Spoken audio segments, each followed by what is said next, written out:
ఈవిడ అనసూయ మాత, ఆత్రి మహర్షి అన్నమాట. సో, వనవాసంలో ఉన్నప్పుడు వీళ్ళు అలా ఋషి ఆశ్రమాలు విజిట్ చేస్తూ ఉండేవారు. సో, ఒకరోజు వీళ్ళ ఆశ్రమానికి కూడా వెళ్ళినప్పుడు అనసూయ మాత ఏంటంటే సీతాదేవి ఫేస్ చూసి కొంచెం అంటే వాళ్ళు దివ్య దృష్టితో చూస్తారు కదా! సో, తను ప్రెడిక్ట్ చేసిందనమాట ఫ్యూచర్‌ని. ఈమె రావణాసుడు లంకకి వెళ్ళి ఇలా ఉండబోతోంది. సో, అని చెప్పేసి సీతాదేవికి గిఫ్ట్స్ ఇచ్చింది. అప్పుడు రావణుడి దగ్గర ఉన్నప్పుడు అవసరమయ్యేలాగా ఎన్నటికి వాడని పువ్వులు, ఎన్నటికి మాయని చీర, అలాంటి కొన్ని ప్రెషియస్ గిఫ్ట్స్ సీతాదేవికి ఇచ్చిందనమాట. సో, అవి తనకి హెల్ప్ అయ్యాయి ఫ్యూచర్‌లో. హనుమంతుడు వస్తే అది ఇచ్చి పంపిస్తుంది కదా! మనం జడలో బిల్ల.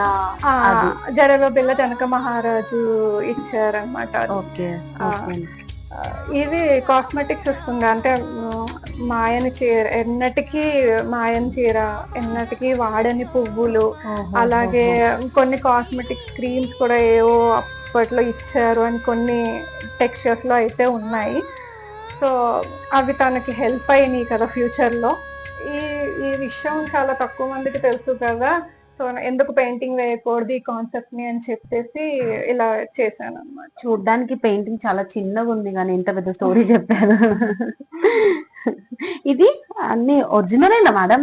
ఇదంతా ఒరిజినల్. ఈ టెక్స్చర్ కి కొంచెం శాండ్, చిన్న చిన్న పెబుల్స్ అలా ఏవో యూజ్ చేశాను అంతే. ఓకే. ఇది కొబ్బరి పీచు.